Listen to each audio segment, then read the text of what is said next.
Sometimes super responsible people can have a really hard time making decisions. And I'm going to explain why. So, I'm releasing a couple of videos on the topic of indecision. And I often like to see what other people are saying on YouTube about the topic. And I've heard more than once from quite a few people who have said that people who are indecisive are used to other people making decisions for them. And honestly, I don't relate to that at all. There's just this common theme that if you're indecisive, you are used to letting other people make those decisions for you. Other people have made decisions for you for a long time, that you're not comfortable making decisions, and that it's easier to not take responsibility for decisions.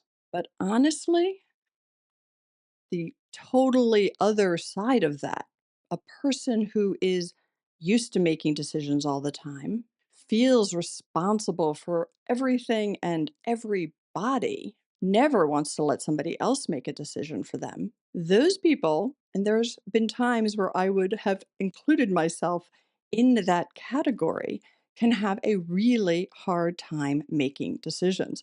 Why? Because we feel anxious about decision making when we can't control the outcome. So, people who are hyper responsible, maybe even very successful in many ways, might feel like they are responsible for things that are truly out of their control. They might feel responsible for whether this family member gets a good job or not, whether that family member gets into the college they could, whether this family member stops using drugs or alcohol. They might have grown up as the hero child. And if you're the hero child and everybody in the family depends on you to be the successful one so they can feel okay about themselves, well, then you better stay successful. So this decision is super important because it doesn't just impact you, it impacts everybody else. So if you struggle with indecision, but you don't feel like you would let other people make decisions, you don't like other people, and people never maybe have never made decisions for you, maybe even when they should have,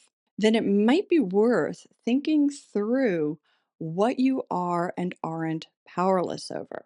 That is a driving force under anxiety. Anxiety tends to be wanting a very particular outcome, which is an outcome we actually can't control. We can control many things, right? But we can't control everything. And people who grew up as the hero child or sometimes the codependent, being the one who's sort of like in charge of taking care of everybody, don't like to think about the fact that they are truly powerless over what other people do, whether other people succeed. In some ways, there can be little things that we're powerless over, even in terms of our own success. Now, there's many things we can do that take us in the right direction. We are not powerless over everything, but we're powerless over a number of things. So if that thought is very uncomfortable for you, it might be worth doing a little journaling on it. Clearly, we're powerless over the weather. There was an earthquake in New York City this morning. I didn't feel it, I didn't really notice it, but that's definitely something I'm powerless over, right? There are many, many things. So think that through. If that is impacting your decision making, focus on those things that are within your control, actions that you can take, and then choose from there. If you think this might be your personality type, I do have a quiz, a boundary personality quiz, that looks at what elements of our personality impact whether we have healthy boundaries or not.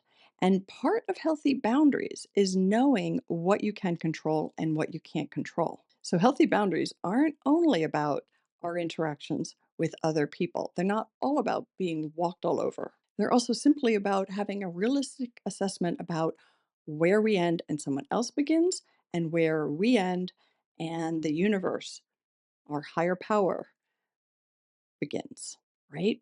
So I'll show the link here on the screen. I'll also have it below. It's an interesting quiz and it gives you your personality type, which might fit this video perfectly. And then I also want to say I'm in the process of coming out with a larger video on anxiety and decision making. So if you're not subscribed to my channel, please do subscribe. If you found this video helpful, interesting, please hit that like button. It is a big help, and I'll see you next week.